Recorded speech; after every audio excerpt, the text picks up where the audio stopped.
Hello everyone, it's your boy Ash here. Welcome back to the channel, and this particular episode we are going to talk about Tailwind CSS.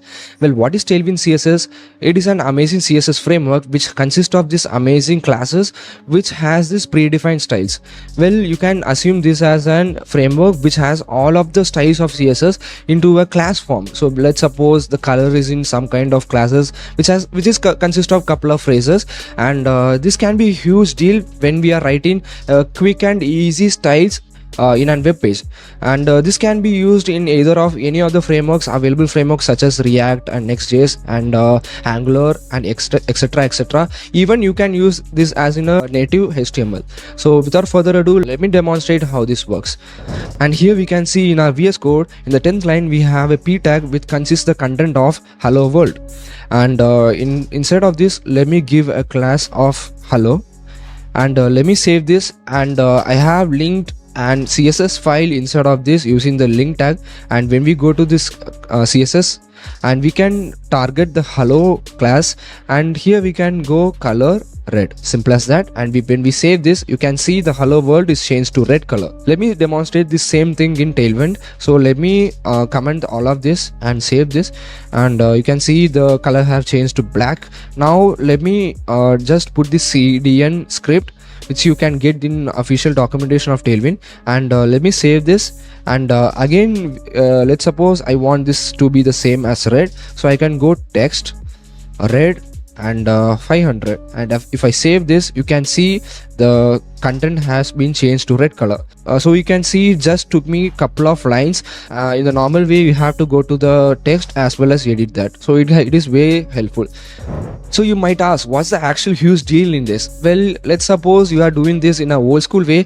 First of all, you have to go to the file, then you have to navigate to the bottom part of the file, then you have to select the selector, let's suppose a class, and you have to put a property, then you have to put the value.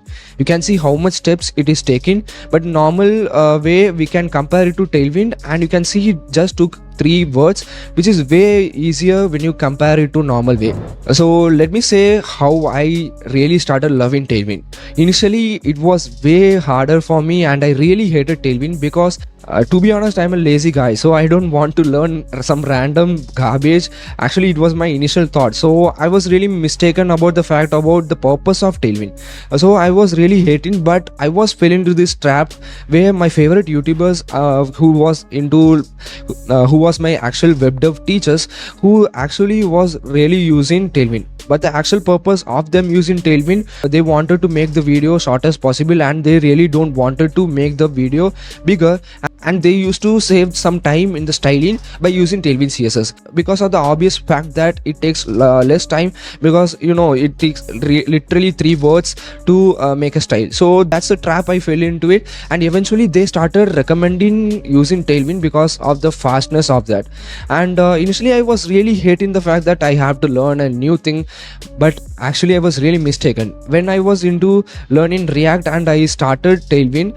And initially it was hard learning the phrases, but eventually I really started loving because of the fact that it was way easier, and compared it to CSS, it takes a lot of time. And when it came to the point that I really started enjoying Tailwind, that's the point I really love Tailwind, and I started recommending every web developers to learn Tailwind. And let's suppose now we want to learn Tailwind at this point, and just have this couple of points in your mind. First of all, master CSS, because of the obvious fact this is not an separate thing.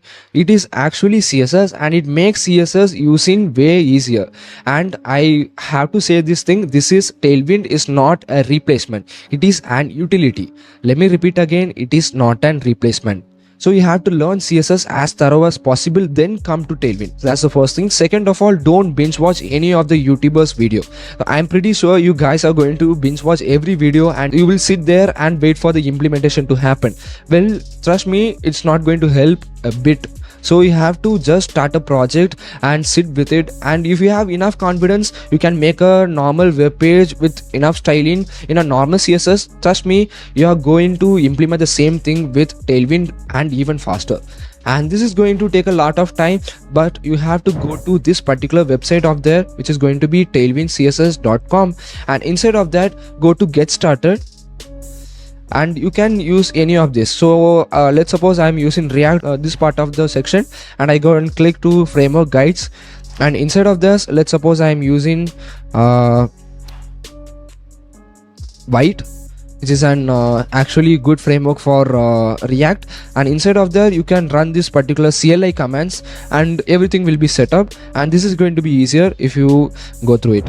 And after setting this up, go to the documentation part, and you can go to these next sections, which is going to be everything. So you can, like, let's suppose containers, columns, break after, everything. So you can go to displays, the format of displays, the how you can use it, every kind of situation, and every utility will be discussed here.